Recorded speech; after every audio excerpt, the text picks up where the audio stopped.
I moved to Kentucky and I bought 10 square miles of hilly forest at an auction. The land came with a house already on it. The previous owner had lived there his whole life and died on the land, and when he died his family sold it to make some quick cash. The forest on the property itself is dense, but the house could use a few more trees around it, so I plant a few. I also put up some cameras because of homeless wanderers that were coming onto the property. But something keeps sneaking up behind them and taking them down, even the ones that are really high up in the trees. I found a pile of cameras in a tree hollow, so I grab my shotgun and some camping supplies. I head out to find the responsible party, thinking it's probably just some homeless guy. I'll persuade him to leave the property. I never find anyone, but I do find tiny prints in the mud by the streams. 4 toes, and at first I think it's a raccoon, but the spacing makes me think otherwise. Looks like it was walking upright. After a while I make camp, hunker down, and cook up some tasty rabbit stew. By the end of it I'm so tired that I don't even clean out the pot. I just get in my tent and fall right asleep. I'm woken up around 3 in the morning. I hear weird grunting noises from outside of the tent. Whatever it is sounds small. I open up the window flap and I see the stew pot swinging, but I can't see anything near it except for a mossy stone about the size of a gallon jug. I don't remember this stone from earlier in the day, but I think nothing of it. Go back to sleep. When I wake up, I go over to the stew pot to cook up some breakfast and see that it's been licked clean, and the mossy rock is gone. Raccoons must have gone through it in the middle of the night. I'll bet that rock I thought I saw was the fat lump that did it. I pack up my stuff, and I search some more, but I never find anyone. I swear, the moss around me is alive. I notice rocks seem to be moving whenever I look away from them. I'm not scared, but I am bewildered. And somewhere along the way I lost a knife that I've had for a long time. It's cheap, but has a lot of sentimental value. When I get home, I'm tired and bummed out from not finding anyone and from losing my knife. I go to sleep immediately, and I wake up to a light knocking at my door. I get up, and I'm kind of groggy as I walk to the door. I'm eyeing my gun just in case. I peek through the window, but there's no one there, so I grab my shotgun and I open the door. I poke my head out. No one. Just the forest and a few butterflies. I step through the door and I feel my foot kick something, so I look down. I see my knife lying there on a small bed of flowers and grass. I look around, confused, but happy that someone found my knife, and then angry that someone was on my property and apparently watching me.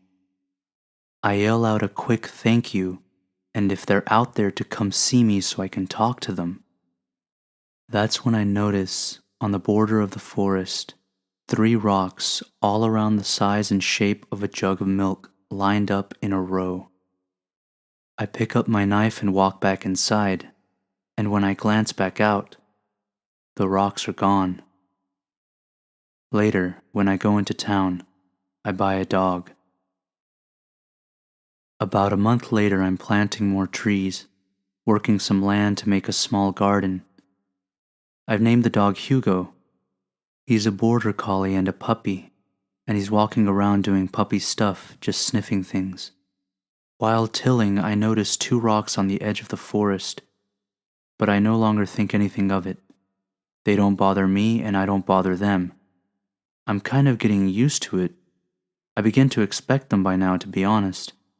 I'm not afraid of them, and Hugo doesn't seem to mind them either. I start getting really into my garden, and I lose track of time. When I look up, Hugo's gone. I look around frantically, and then I see him by the edge of the forest, sniffing one of the rocks. The rock he's sniffing shifts a little bit when Hugo's nose gets close to it. I get up to run over, thinking I don't want him to get hurt or something. That's when I see the moss on the rock move, and out sprouts a tiny, spindly little green arm. I stop walking for a second and blink to make sure I'm not seeing things. It is hot and humid, and I haven't been drinking enough water. The arm continues to extend slowly and tentatively towards Hugo, recoiling a little whenever Hugo's nose touches it. I start walking again, slowly now so as to not spook the little rock thing.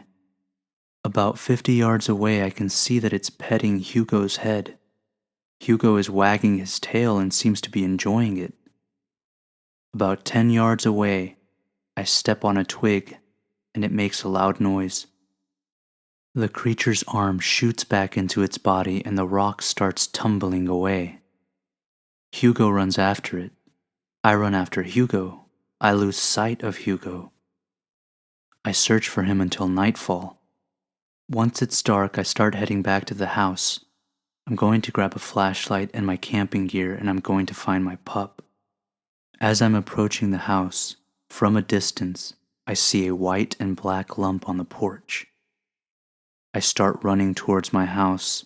As I get closer, I see that it's Hugo. He's laying on the porch and he's not moving. I continue to run, and as I get closer, I see red and pink around his head and neck. I start sprinting, thinking my dog is hurt or dead. I'm 10 feet away, about to bound up onto the porch when Hugo's head jerks up and looks at me. He stands up and comes to greet me, clearly happy to see me. He has a little crown of red and pink flowers around his head and neck, and there's a rope tied to his collar with the other end tied to my door. I hug him with tears in my eyes because I've come to love this pup so much. I stand up and shout a thank you to whoever brought him home. I go in and go to sleep. Fast forward 1 year. I keep seeing the rocks around my house. They're getting closer and closer. I notice one is living in my garden now, a little different from the others, greenish gray and very round, almost a perfect sphere. Every now and then I take a peek out the window and catch a glimpse of it moving around very slowly, almost methodically. The garden has never looked more beautiful since it moved in. I go out to work in my garden often, and no matter where I am, this rock always seems to be sitting across from me. I decide one day to go up to it to show it that I mean no harm. I'm unsuccessful. It just tucks its arms and legs in whenever it sees me. Looks like a chubby sloth carved out of stone, except no mouth or nose from what I can tell. Just two beady little eyes. I decide to leave it alone. It seems to be helping me with the garden, and I appreciate that. I notice that sometimes some of my veggies will be gone, and I'll find some of them half-eaten by the little stone. I'm okay with this. I start leaving some veggies near the edge of the forest as well. One day I notice that the little stone is gone. Veggies are no longer being eaten, and the garden is looking a little worse for wear. There are no stones along the tree line, and I'm genuinely sad that they are gone. About 2 weeks later, I go into the forest looking for them. I come to the middle of my property, where a massive tree has fallen over. It was some kind of oak, possibly around 100 feet tall. When I get closer, I notice that dozens of the stones are all lined all around it, leaning on it, as if holding it or resting their heads on it. I'm overwhelmed with a sudden sense of sadness, almost like when a family member dies. I walk over to the tree and place my hand on it. I whisper some sweet words of consolation to the stones. I spend almost 3 hours at the tree, feeling like an old friend has been taken from me.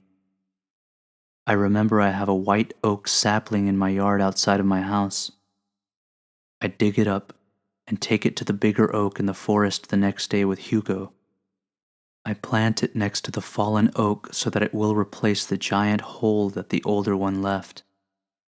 Hugo is walking around the stones. I catch a glimpse of a few of them petting him. A few days later, I notice the stones are back on the edge of the forest. The little garden stone is back too. and everything looks lush and vibrant again.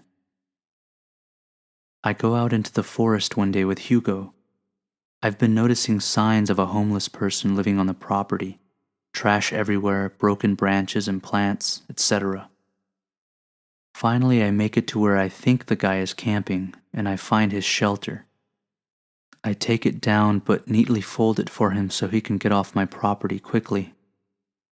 As I'm walking around searching for him, it's starting to get dark, and I'm a little worried that I missed him or that he's dead somewhere on my property. Then I see someone moving deeper in the forest. I shout out to him to stop and to talk to me. The guy has a pickaxe, so I keep my shotgun ready in case he gets violent. I notice that he's smashing something with it, and I freak out thinking I just stumbled onto a murder, but it sounds like rocks being smashed. I fire into the air. That gets his attention. He drops his axe and puts his hands up, mumbling something unintelligible. My adrenaline is pumping, I'm shaking, and Hugo is going mad on his leash. I scream at him about smashing the rocks, and he starts saying how they were following him and throwing stuff at him. I almost shot him then and there, but instead I led him at gunpoint to the edge of my property and told him, "Get out and never come back." A few days later, I get a call from the sheriff's office about a body they found near my property. A homeless guy, beaten to death and stuffed into a tree. The sheriff tells me there will be a deputy coming to talk to me. The deputy shows up about an hour later, questions me about the homeless guy. I tell him I have no idea who he's talking about, and after a few questions, he turns to leave. But before he goes, he turns around one last time and mentions that he likes my stone fence, says that I did a good job on it.